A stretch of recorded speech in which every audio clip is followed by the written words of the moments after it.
নমস্কার, মায়ের রান্নাঘরে সবাইকে স্বাগত। আজকে বানাবো বেগুন দিয়ে ইলিশ মাছের হালকা ঝোল।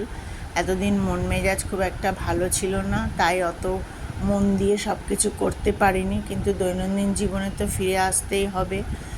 যাই হোক, তাই ফিরে এলাম আবার নিজের জগতে। এবার কালো জিরে দিয়ে দিয়েছি, তেল গরম হয়ে গেছে কড়াইয়ে। বেগুনগুলো আস্তে আস্তে ছেড়ে দিয়েছি।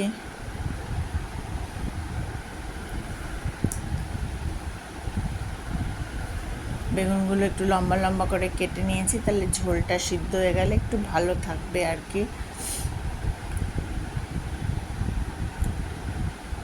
আপনাদের পছন্দ হলে অবশ্যই একটু সাবস্ক্রাইব করবেন, একটু লাইক শেয়ার কমেন্ট করে জানাবেন।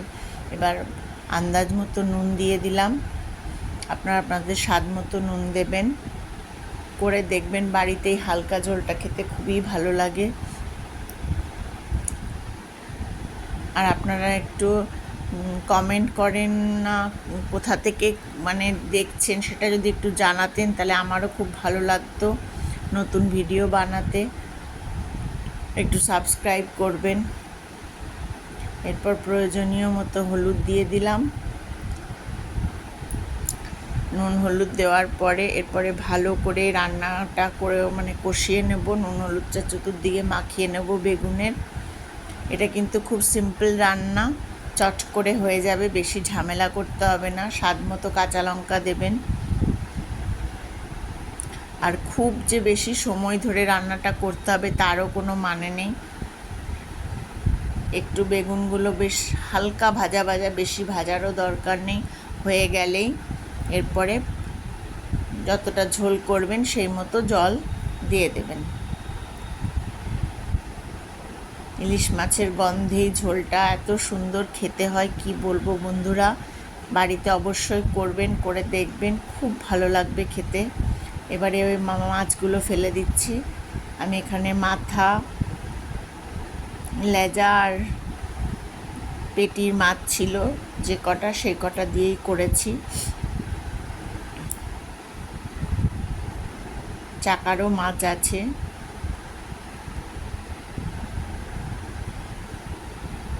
সব মাছগুলো একসাথেই ছেড়ে দেবেন। এই মাছের গন্ধে, ঝোলের গন্ধে ছড়িয়ে যাবে, খুব সুন্দর খেতে হয়। একবার অন্তত করে দেখবেন, ভালো লাগবে।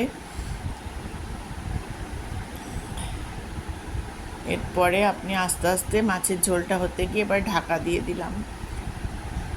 মিনিট 20 ঢাকা দেওয়া অবস্থায় রেখে এরপর খুলে নেব ঢাকাটা।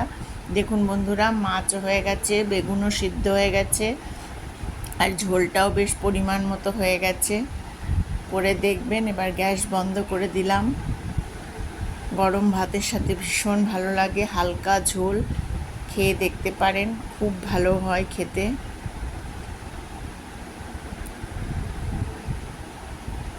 ভালো লাগলে একটা লাইক, একটু শেয়ার, একটু কমেন্ট করে জানাবেন, আর একটু সাবস্ক্রাইব করে দেবেন।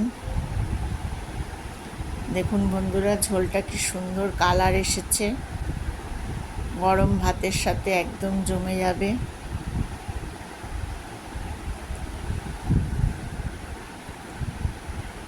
সবাই খুব ভালো থাকবেন, রান্নাটা করবেন। সকলকে অসংখ্য ধন্যবাদ।